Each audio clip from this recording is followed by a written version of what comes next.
हमर नाम शोभा झा अछि। हम ई चैनल पर कथा सब आनैत रहै छी। अहाँ सब ई चैनल के सब्सक्राइब कर सकै छी। आइ के कथा अछि भक्त और भगवान पर में, जे केना एकटा कौआ के विश्वास भगवान पर में भेलनि। राम जी जहन बालक छलथि हे छोट, तऽ ओ इम्हर उम्हर खेलैत धुपैत रहैत छलथि हे। जे मुँह में होइ छलै ने से खा लै छलथि हे, लऽ लै छलथि हे। कौशल्या माता हुनका लग में रहै छलखिन हेँ, तऽ हमेशा खाना पीना खुआबैत रहै छलखिन हेँ। लेकिन जे चीज नीचा में गिर पड़ल, रोटी चावल, तो फिर ओ अपना हाथ से उठा के एना कऽ खा लेलहुँ। जहन बच्चा एतेटा के 1-1.5 साल छलखिन हेँ तखन के, तऽ एक दिन कौशल्या माँ अपन अंदर चलि गेलखिन आ देखलखिन जे रोटी लऽ कऽ राम जी खाइ छथिन, हाथ से गिर पड़लै। एगो कौआ रोज के रोज हुनका सामने में अबै छलनि हेँ, आर ओ कौओ अपन खेलैत रहै छलथिन। तऽ कौआ के आश्चर्य भेलै।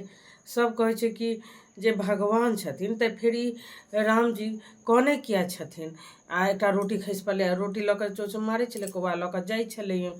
तऽ राम जी कानऽ लगलखिन जे रोटी किया लै छै।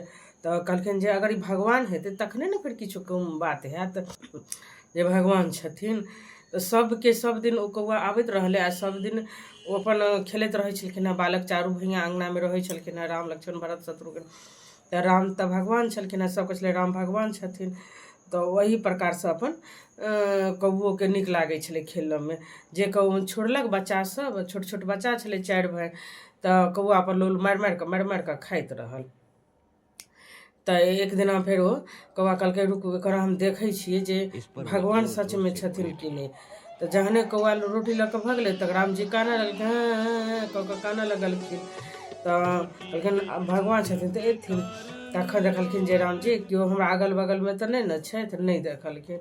ओ हाथ के ओतऽ बैसले बैसले एना कऽ कऽ बढ़ा देलखिन, बस एनाहे कऽ कऽ हाथ बढ़ेलखिन। ओ हाथ बढ़ल गेलै, कौआ उड़ल गेलै, हाथ बढ़ल गेलै, कौआ उड़ल गेलै। उड़ते उड़ते उड़ते कौआ उड़ि गेलै। कौआ के समझ में नहीं एलै जे बाप रे, हम तऽ बुझलियै जे बालक छै छोट बच्चा, हम तो नहीं बाजि देलहुँ। कौआ के अंत में डर भऽ गेलै। ताबते में कौआ के की केलखिन, राम जी मुँह बेने छलखिन अनका, तऽ कौआ के अपना अंदर में लऽ लेलखिन। हुनका पेट के अंदर में चलि गेलनि, राम जी के अंदर में चलि गेलनि। तखन ओ पेट में जहन गेलखिन, कौआ गेलखिन, तहन ओ देखलखिन कि बाप रे, पेट में तऽ सब सृष्टि छै, पूरा दुनिया देश सब किछु पेट में उदर में छै। तो कौआ के बड़ा डर लागऽ लगलै। ई अंधकार में एकदम मोन ओकरा अथी लागऽ लगलै। देखलकै राम जी राजा बालक छथिन, दशरथ जी छथिन राजा छथिन, पूरा अयोध्या के नगर के सीन देखेलकै पेटे में। और बहुत राजा छै, प्रजा छै, बालक छै, औरत छै, सब किछु पेटे में देखेलकै। तखन कौआ के भेलै बाप रे, तऽ भगवान के उदरे में पेटे में सब किछु छै, आ जाहिमे सबसँ नीक नगरी अयोध्या छलैया।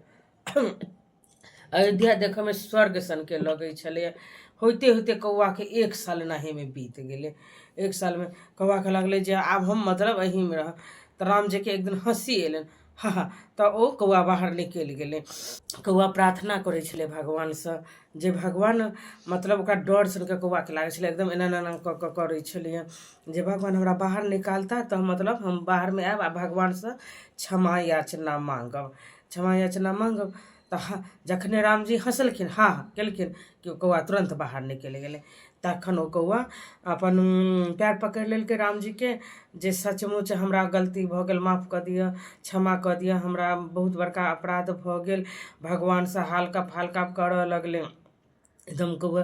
तहन कहलखिन कि हमरा गलती भूल भेल, जे अहाँ हम नहीं बुझलहुँ जे अहाँ भगवान छी। हम कनिक लए हमरा मोनमे संशय भऽ गेल, नहीं तऽ हम तऽ अहाँ संगे छलहुँ हेँ, खेलैत छलहुँ हेँ, अथी करै छलहुँ हेँ, जेना जेना अहाँ खाना खाइ छलहुँ तेना तेना। एक रत्ती हुनका संशय मोनमे भेलनि जे भगवान छथिन कि नहीं छथिन, हमरा माफ कऽ दिअ।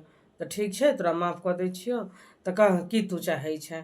आ तऽ हम किछो नहीं चाहै छी, हम अहीँके आब भक्त बनऽ चाहै छी, अहीँके शरणमे रहै छी। हमरा आब कोनो जन्म नहीं हुए और नहीं कोनो किछो हुए, बस हम आब कौएके रूपमे रहऽ चाहै छी। कौएके रूपमे मांग तू कोन जन्म लेबे, ओह जन्म तोरा सार्थक हेतौ, तोरा अथी हेतौ। तऽ नहीं, हम कौए रूपमे रहऽ चाहै छी, हम अहाँके भक्त रहऽ चाहै छी।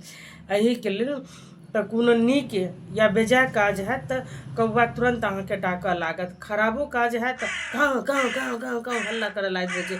कौआके पहिले अंदेशा भऽ जाइ छै एतऽ गलत चीज हुअवला छै। आ नीक चीज हुअवला रहै छै तऽ कौआ सेहो बाजैत रहै छै, मुरेरापरमे छतपरमे एकदम मधुर आवाज छै, काँ काँ एकदमसँ जे कि अहाँ घरमे केओ आबऽवला अछि, किछु चीज शुभ हुअवला अछि आस्ते आस्ते। तऽ जेना भगवानके पता रहै छै तेना कौओके पता रहै छै। तऽ एक दिन कौशल्य माथा अङ्गनामे घुमि रहल छलखिन हेँ इम्हर उम्हर कऽ कऽ।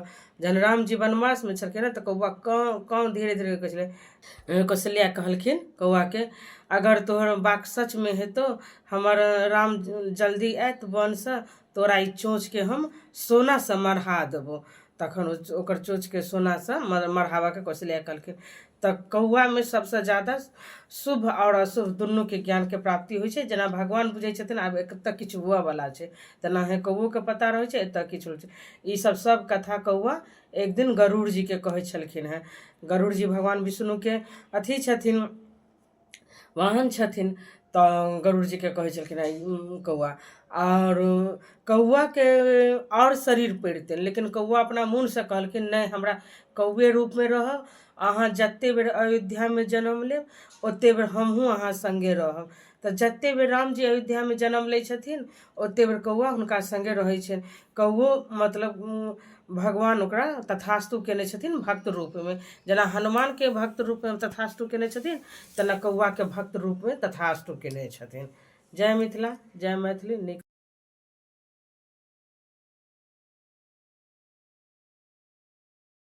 ई चैनल पर इन्हें पुरान कथा सब आयत तऽ अहाँ सब ई चैनल के सब्सक्राइब कऽ सकै छी। रोमांचक कथा एवं भगवान के कथा एवं सीख देबऽ वाला कथा और पुरान कथा के सुनक खातिर। जय मिथिला, जय मैथिली।